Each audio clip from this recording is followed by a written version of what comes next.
पानी की बूंद जब कीचड़ में गिरती है तो कीचड़ बन जाती है, जब गंगा में गिरती है तो बहती गंगा बन जाती है।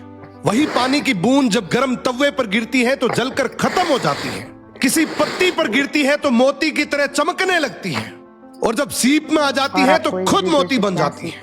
पानी की बूंद तो वही है, बस फर्क है तो उसकी सराउंडिंग का। वो जैसी जगह रहेगी, जैसे माहौल में रहेगी, वैसी वो खुद बन जाएगी। इसी तरीके से जैसी आपकी संगत है वैसे आप बन जाओगे।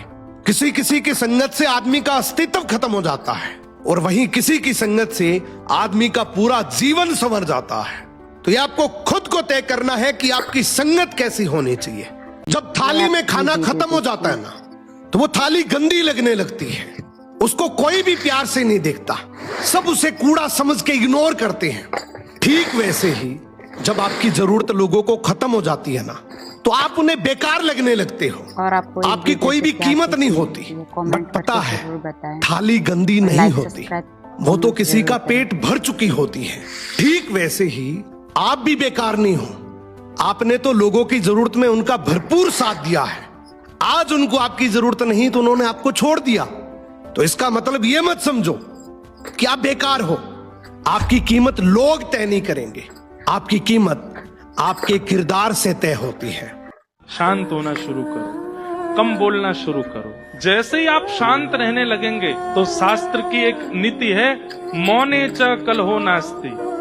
जो व्यक्ति बहुत मौन रहता है उसके ज्यादा लड़ाई झगड़े नहीं होते। तो मौन रहना शुरू करोगे, शांत रहना शुरू करोगे तो शत्रुता अपने आप खत्म हो जाएगी। सबसे ज्यादा शत्रु होते ही उसे क्या, जो बोलता बहुत है।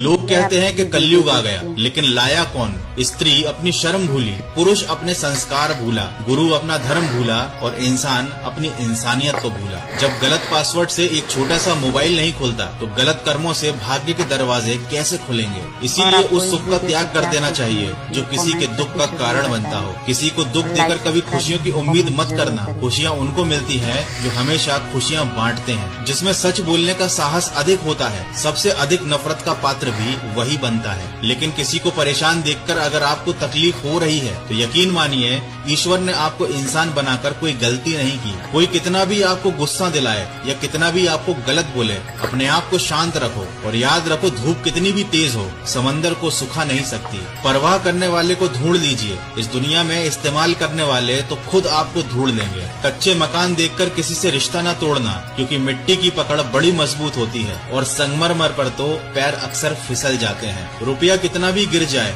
इतना कभी नहीं गिरता जितना रुपये के लिए इंसान गिर चुका है। दोस्तों, अंत में इतना कहना चाहूंगा, तुलसी को कभी केवल वृक्ष न समझें, गाय को कभी केवल एक पशु न समझें, माता पिता को कभी केवल मनुष्य न समझें, क्योंकि ये तीनों साक्षात ईश्वर का रूप होते हैं। एक बूढ़े बाप ने रोते हुए अपने बेटे को एक खत लिखा जो अभी पुलिस की कैद में था।